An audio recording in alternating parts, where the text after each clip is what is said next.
Back at the Baja 1000, Jerry Garrett along with Spencer Lowe and Ivan the Ironman Stewart. And here comes the mobile baseball stadium of Paul Simon.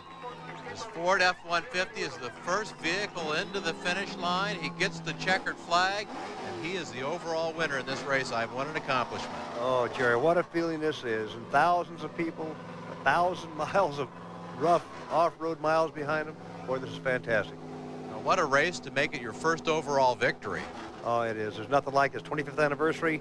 Every sponsor wants this race. What a great job these guys have done. Well, he's receiving congratulations there from Sal Fish, the president of SCORE. Fans certainly are all happy here. They've been waiting hours to see a finisher. Paul Simon comes up on the victory podium. Great average speed for these guys, 61 miles an hour. They were only beaten by these guys, Garth Sweetland, Danny Hamill, and Paul Osbo on a bike, 2 minutes and 47 seconds. That's quite an accomplishment. Now back at the finish line, here's the next finisher. This is Rob McCachran. Robbie Gordon dropped out in the last 50 miles with a broken ring and pinion gear. Tough luck for him, but Rob McCachran will take the championship in Class 8 because of this, Ivan. And he has also won 5 races in a row, Jerry. What a way to close out the season, and he's the Iron Man in this race, Ivan. He drove it solo, and he's the first one into the finish line to do that. He's got to be pretty tired, Ivan. Oh, let me tell you, he's got 1,000 miles behind him and 17 hours of driving. Believe me, he's had all the off-road racing he wants for one day. Well, the results that we're giving you right now are all unofficial until the post-race victory ceremony.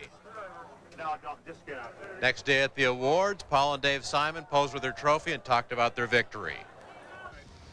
We're here at the awards banquet in La Paz, Mexico for the winners of the SCORE Baja 1000 and the official winners, Paul and Dave Simon. And Dave, you started the car, a real adventure for you for the first 500 miles. Yeah, it went real good. Everything went per plan. All the Rough Riders took care of us, and we had an excellent run.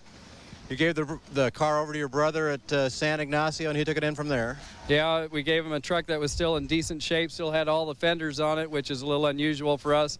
And then Paul did a great job and took it in for the win. Well, Paul, you were fresh at 500 miles where most of the other guys were at least half tired. Yeah, exactly. I felt I had a big advantage, not only getting a car in the lead, being a fresh driver with a car that was in good shape, capable of winning. They didn't have a chance. You wound up with a huge victory margin, but you didn't know that until you got a lot closer to the finish, did you? Exactly.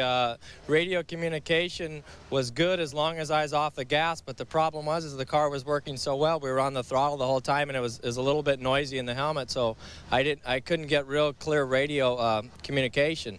So when we got in a little closer, we got some chalkboards at some fuel stops, and we could see that we had a pretty good lead. We were able to back down a little bit and save the car. And the car showed up at the finish line in perfect shape, ready to go again.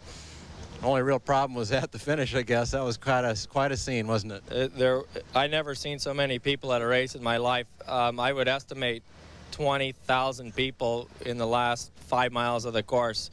We finished like at 1:30 in the morning, and I thought everyone normally sleeps at that time of day, but apparently not in La Paz. Well, a great victory for Paul and Dave Simon. They've earned it. They've worked a long time for it, and the Baja 1000 is a great place for that first overall victory. Well, colorful La Paz celebrates all the top finishers, including Brian Stewart, whose Dodge prevented a Ford sweep of the top 5. 8th and 10th, the only 2 buggies in the top 10. Walker Evans was 11th. Let's talk to our runner-up now, Rob McCachran. Eventful racing in the truck. Mike Shawstall, my co-rider, had a really eventful day. Didn't have any problems at all. Just sat in the truck and drove. Chasing the Simon brothers was a tall order, though, wasn't it? Yeah, the Simons ran really strong. I'd like to congratulate them on their overall victory. Congratulations to them. We got 2nd overall. We weren't really racing them. I was glad another Rough Rider got to win this race overall, though. You got a points championship. That's right. We got the Heavy Metal Points Championship, the Class Championship, also won the Ultra Wheel Challenge, and there's also a big purse that a couple guys were getting into that's worth a couple $1,000s. Well, the big prize is winding up here in La Paz, as I'm sure Ivan Stewart could tell you he'd like to be here. I want to thank him for helping us on the broadcast today. Also, Spencer Lowe, thank you for joining us. This ESPN Speed World event is brought to you by Ford and your local Ford dealer. Have you driven a Ford lately? And by Anheuser-Busch, who proudly brings you Family Talk. Let's stop underage drinking before it starts. And by BF Goodrich TA Tires for unsurpassed performance on the street, on the track, and off-road. And by Kellogg's, the best to you each morning.